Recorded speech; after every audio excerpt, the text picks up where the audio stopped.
Hey folks, so I'm back again with the first video for 2025. So Happy New Year, and hope you had a great festive season and all of that stuff. Um, so yeah, you probably saw a lot of those, best of 2024 lists and videos and all that kind of thing from lots of different people in the industry. And yeah, I think it was, from within the industry. Obviously, it was a bad time, as I've kind of touched on a bit in the last couple of videos. But for players, I think it was good. There was a lot of the stuff that was in people's, especially indies. That's kind of the network that I tend to see the most. But a lot of the stuff that was in there was really diverse.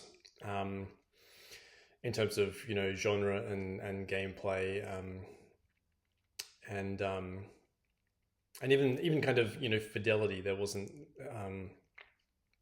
there was really polished 3D stuff like Lorelei, and you know sort of tiny minimalist in terms of memory use and footprint, like Animal Well, and UFO 50 as well, in terms of that lo-fi kind of retro aesthetic. Yeah, so I'm not gonna do one of those kind of 2024 recaps, because plenty of people do them well and in lots of detail. But for me, yeah, UFO 50 and Lorelei were right up there. And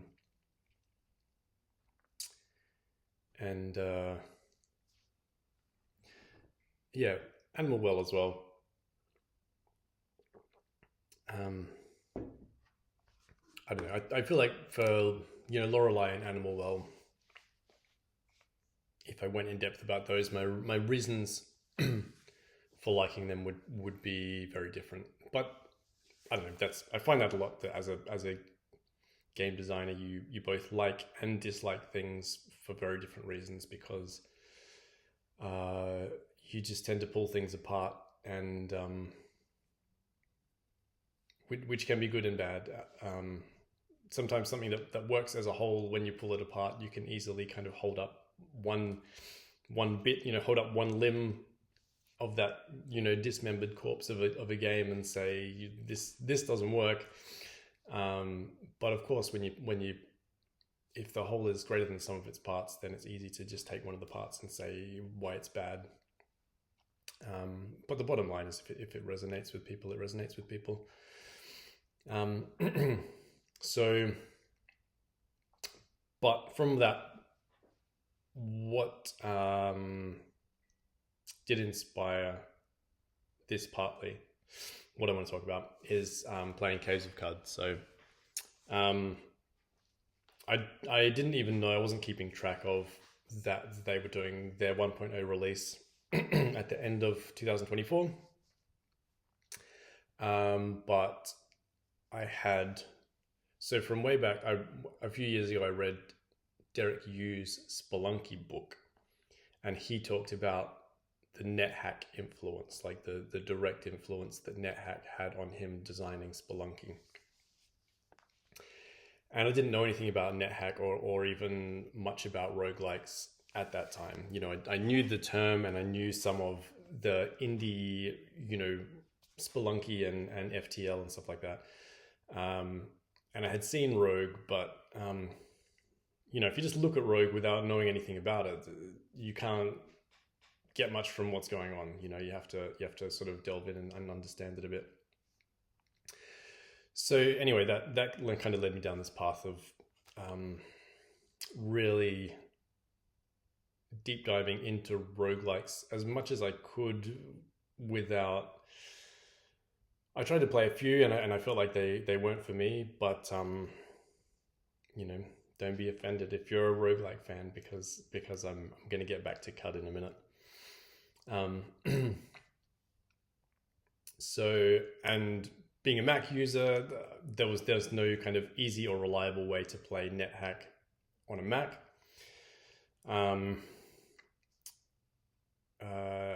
So I tried stuff like Brogue, which was good, but something sort of just didn't quite keep me coming back to that.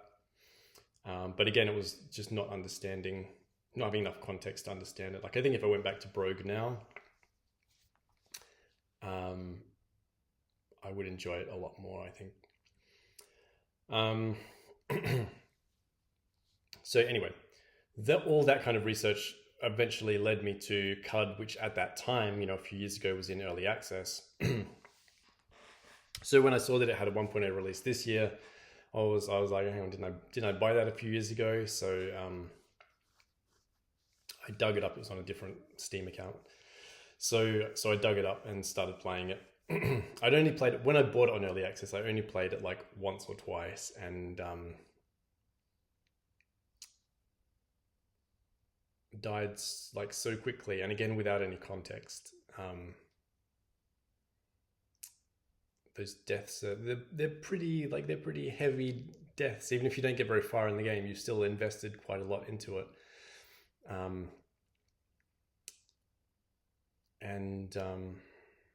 I don't know. I mean, obviously a lot of people have played those games, but maybe it's just my personality or something. But for me, there's a level of mental and emotional preparation that I have discovered that I need to go into something like that. Which I think is a good thing. I think it means that when I'm playing that, I really care about what's happening. There is like a lot at stake for me, which if I just didn't care about the game, then that wouldn't affect me. I wouldn't be devastated or whatever.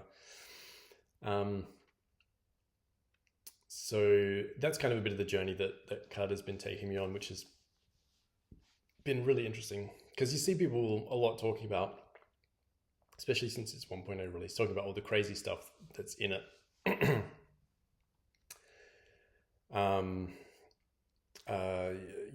The I think Gene Wolfe inspired kind of stuff, and science fantasy, and the sort of body horror and mutation kind of aspect, and all of that's, I think all of that is what has made the game more interesting to me than a standard kind of fantasy roguelike. But again, I think just the diversity of that stuff, that's why NetHack was interesting to me in the first place as well, because even just to read about it, there's just all this crazy stuff in there from mythology, and there's like a character from the Discworld even, and samurais and all of that kind of thing, which is a bit of it's a lot, but that's the nature of NetHack, which is developed over decades, and it's like a community collaborative thing, I think. So where CUD has all this stuff, but it's more within the context of a world that is defined and has like a personality to it. And I'm a big Jack Vance fan as well, the Dying Earth especially, and it's not that, but it's got that kind of Dying Earth vibe to it in a way. I think that the real like danger of magic, or this real, I'm not sure what it is, something about something about the danger of the world, or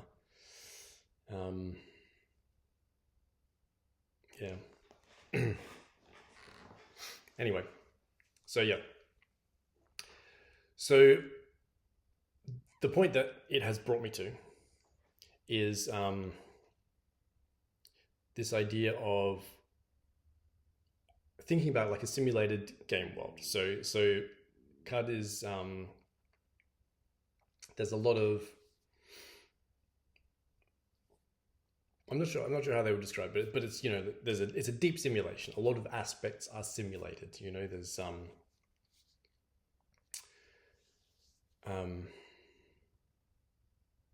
I don't want to go into what all of those things are, but there's a lot going on, even by deep kind of roguelike standards. So it kind of got me thinking of this idea of I would never want to design a game like that, because being locked into turn-based stuff at the same time as having that so many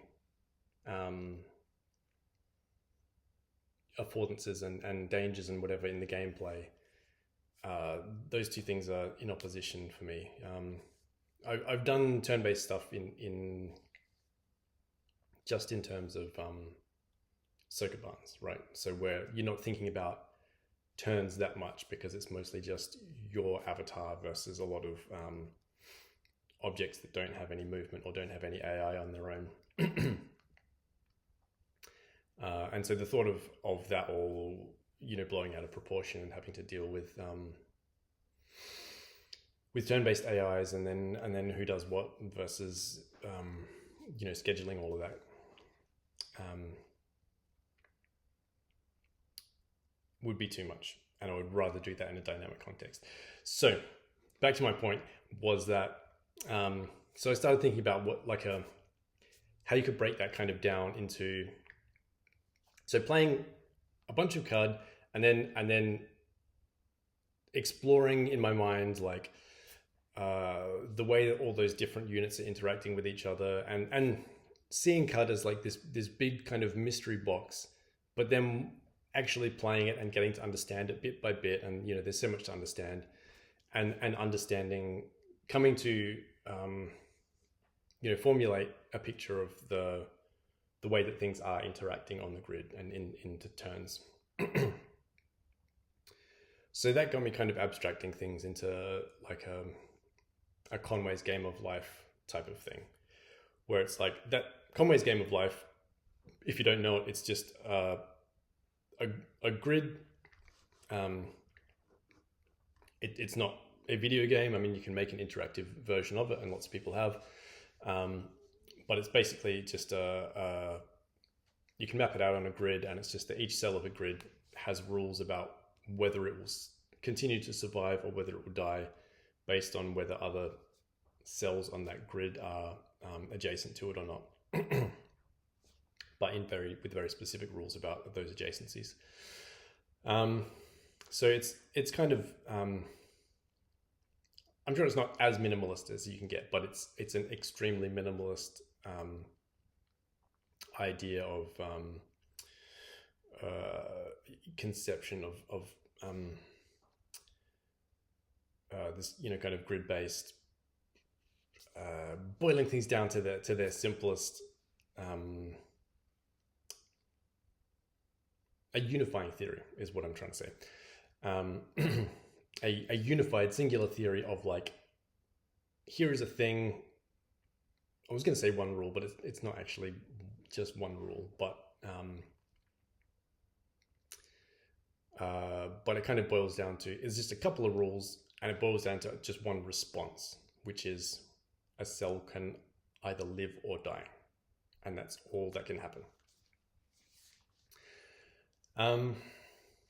So that also got me thinking about something about this kind of, if I was to develop a unified theory,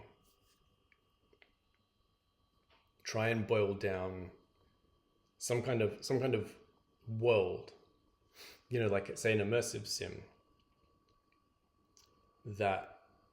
where everything could be boiled down to like, here's the concept that governs everything, and then you can just build out from that concept, or extrapolate that rule as much as you need without just piling more and more rules on top of it.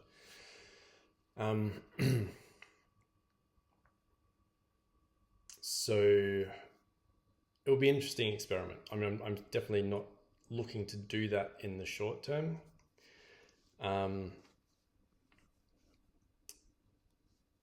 But in the long term, it's definitely something that I just want to keep an open mind to the inspiration for that, or some clearer understanding of that.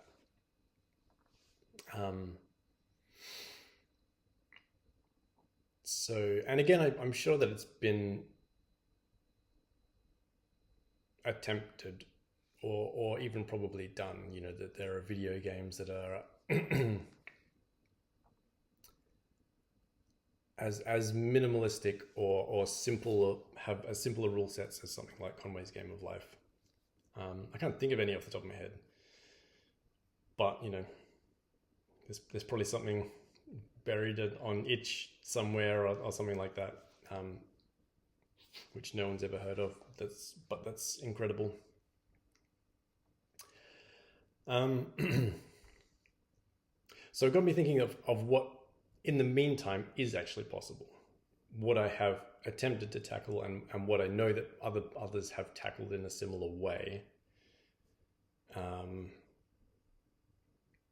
where you do pile rules on, but you just look for, you know, avenues for like, this thing can interact with this thing, and I'm just gonna say that in the simplest way possible. And so for a few years, in, you know, earlier, maybe 5 years ago or so, I was doing this a lot, and I was coding. I would code scripts specifically with the idea that I wanted them to be as reusable as possible, as small and modular as possible, so that I could reuse them in any games, as many games as possible, you know, so that they were I could keep reusing them in the future forever, and each of them would just define a simple behavior. And I don't tend to do that anymore,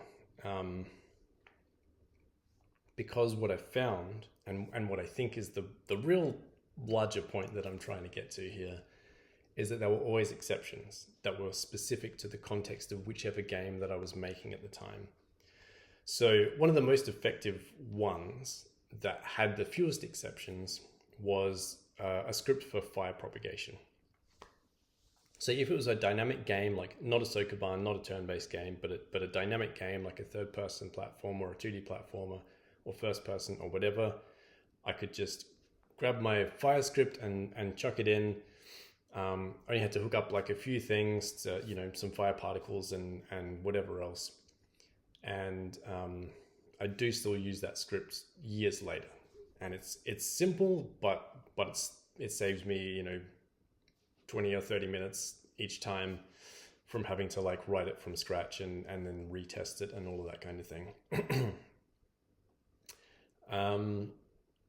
So there are certain instances where it's something so specific like fire, or there's like an electricity one, which is very similar to fire, except it's just instantaneous. So that kind of thing can work sometimes, and doesn't necessarily have as many exceptions. But there are a lot of other things that just have so many exceptions, especially when there's sort of more behavior, like giving a player character like a grapple ability or something, which I've done in lots of different games, but it's always so specific to the context of each game and to the nuances of how each player character moves, that it's almost always proved to be better just to make it from scratch, because it doesn't really take that long. And even if you import an old one in, then you tend to just make so many changes and try and figure out what was going on that was specific to some of that way, the gravity of how that character moved or whatever. So that kind of got me thinking as well of like, well,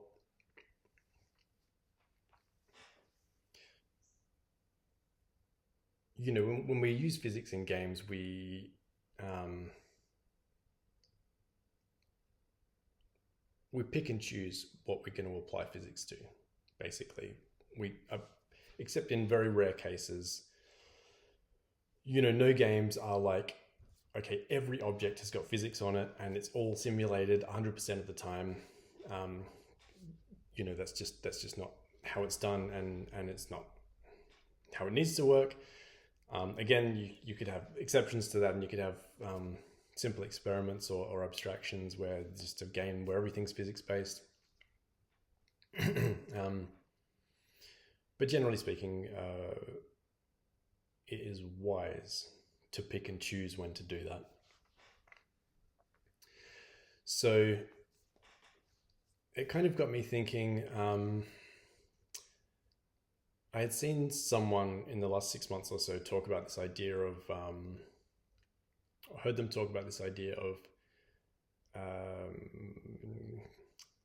I'm not sure how they phrased it, but it was like sort of spreadsheet based game design,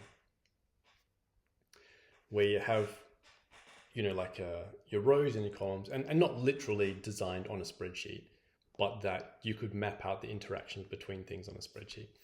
So, and again, I think they gave Spelunky as an example of this, where you could map out like these objects, and then fill in the cells for where those two things intersect.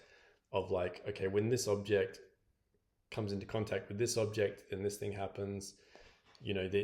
When this object does this, blah blah blah blah blah.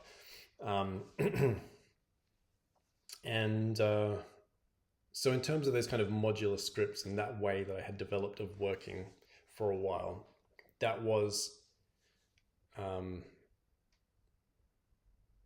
familiar to me. I mean, this person who was talking about it was not necessarily saying it as a good thing. They weren't saying it as a terrible thing, but they weren't.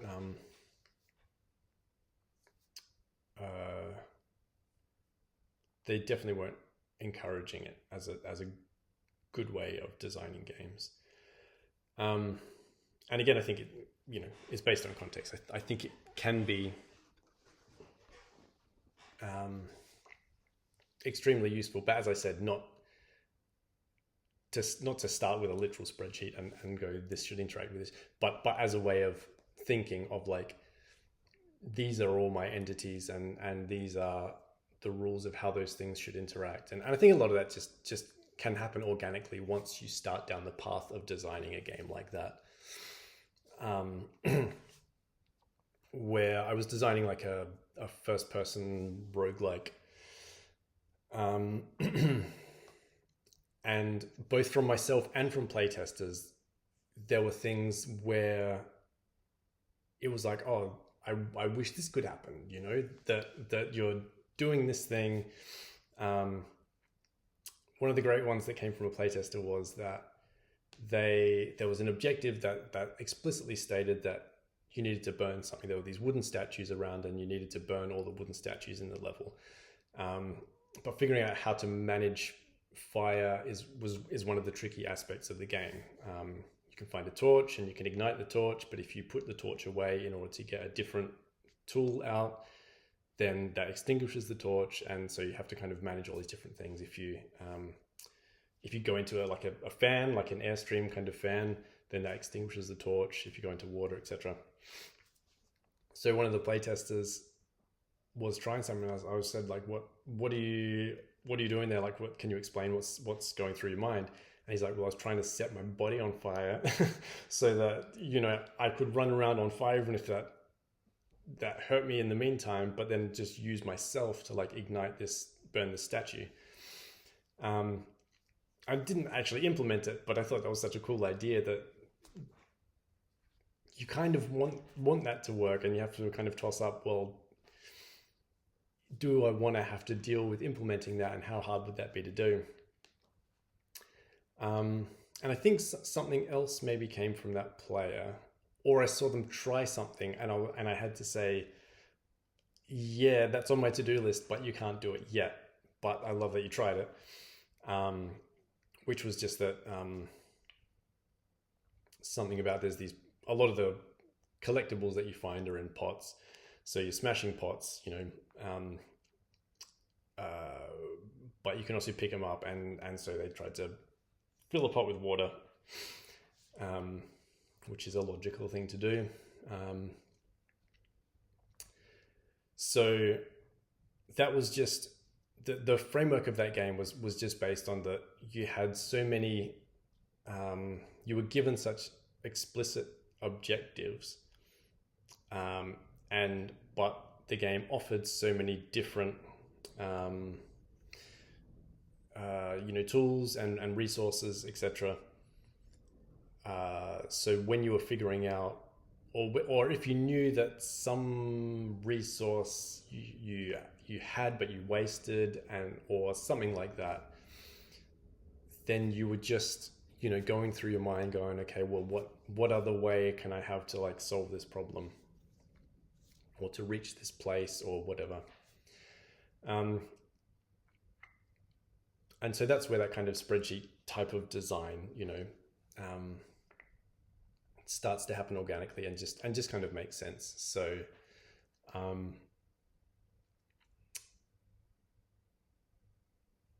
so that's kind of interesting. And I was thinking as well, and this was, I think this came out of like that Jay Tholen recently did made a piece of music or something that, something about click and play and multimedia fusion, and that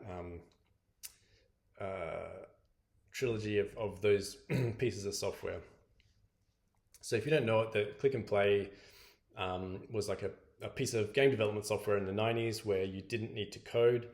You could just kind of put assets in, and it came with a bunch of assets of sprites and sound effects and whatever. And it was kind of literally a spreadsheet. Like that's how you defined the interactions in the game. There would literally be like, what happens when you press this button, and then there's your character on this side, and you say, your character moves to the left, and what happens when character collides with other character, and all this kind of stuff. So I thought it was really interesting because the first place I ever learned to make games, and it was not a continuous like click and play to whatever, to Game Maker to Unity and whatever. It was like click and play for a year or two, and then I didn't attempt making games for another 15 years or something, and then it came back into my life later with like Game Maker and then Unity. But when it's your like first experience of making games, and especially I was like 10 or 12 or something, it makes a strong impression. So I thought that was interesting that both Derek, you and I both started out in click and play, which had that spreadsheet style design. So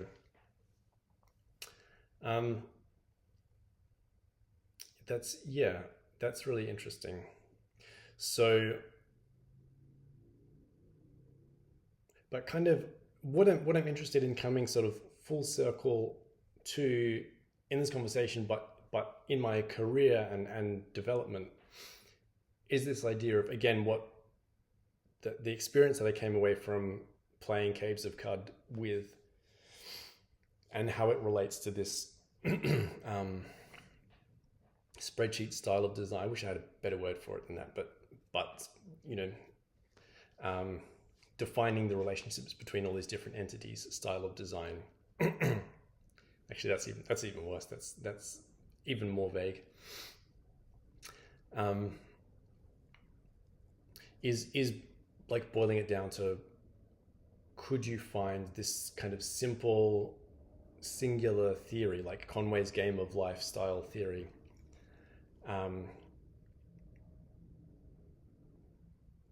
and somehow execute something very meaningful from that? And this kind of links to, I think, the first video that I made in this series, where I was talking about ants and this idea of like ants not having particularly sophisticated behaviors on their own, but they collaborate to achieve amazing things just by like the whole is greater than the sum of its parts. Like each unit of interaction is simple, but you add up the intentionality and direction of those units of interaction, and you get something far greater. So yeah, I'm not sure where this is leading to, and definitely what I'm working on at present. One of the main things that I'm working on feels like kind of the opposite of that. Like, it's much more that immersive sim style thing of like any like everything feels like an exception instead of everything being like a unified singular thing that is creating a whole greater than some of its parts. It's like creating all these different rules where the whole is greater than some of its parts and trying to keep all of those rules as simple as possible.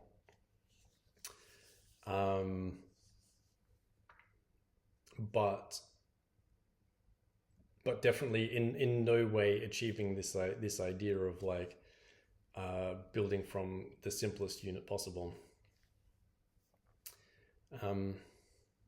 which I think is a real challenge. I mean, off the top of my head, I can't think of anything that has really. I mean, I know I was talking before about nothing's really. I've never really seen a game of life level of simplicity in a video game that's anything more than just an experiment.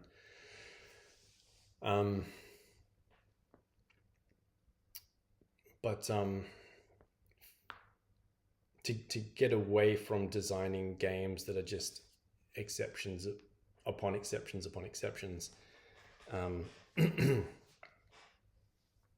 is a very difficult thing to do unless you're making like a pure puzzle game. Anything more than that,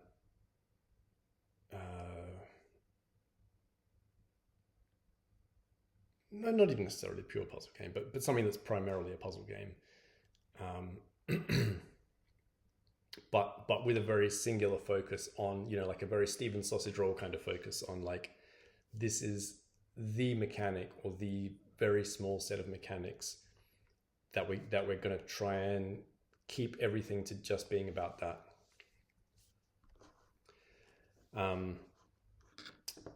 Something like I've been doing with Afterlight Fades or Isles of Sea and Sky and that kind of thing. Again, don't do that. They're more defined by just exceptions upon exceptions upon exceptions of like, yes, it's a Sokoban, and yes, everything moves in a grid, and yes, it's all about a singular character making all of these things happen.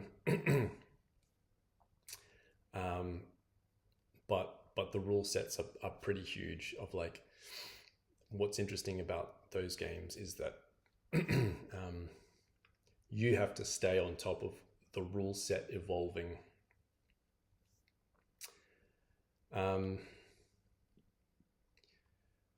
So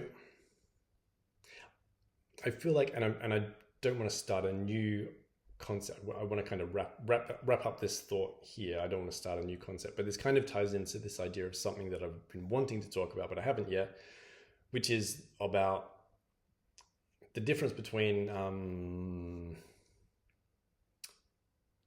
a unique selling proposition and a gimmick. And I saw someone recently give a talk about this. I didn't see what the talk was, but I saw that the title, and I had been planning to talk about it, and I saw that title. I was like, oh, okay, well, maybe this idea is already kind of covered, and maybe it's at least someone has given a talk about this already, if not many people.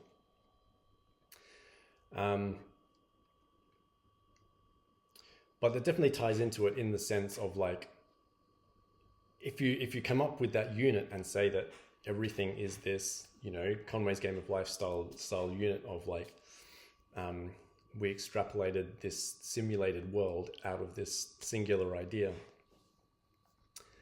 that is automatically a unique selling proposition, right? It's maybe like a very nerdy one, but I don't think that matters. I think it's supremely interesting and worthy of people's time, just straight off the bat. But again, in a similar way to why Steven Sausage Roll is interesting, because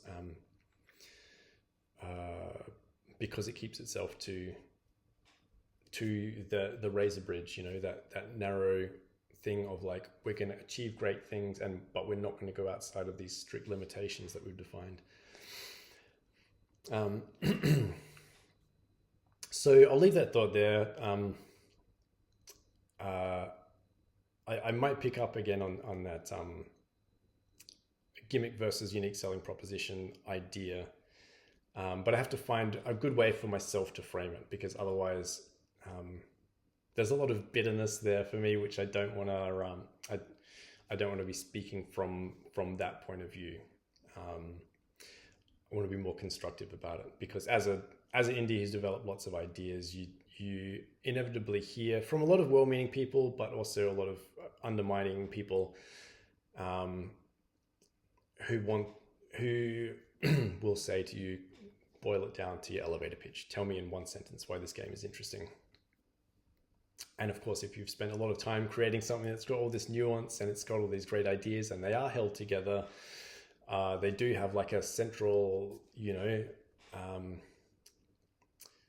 something that is the reason for them all being together, but you can't easily define that, then it can be a very frustrating thing. So maybe that's why that kind of unifying theory idea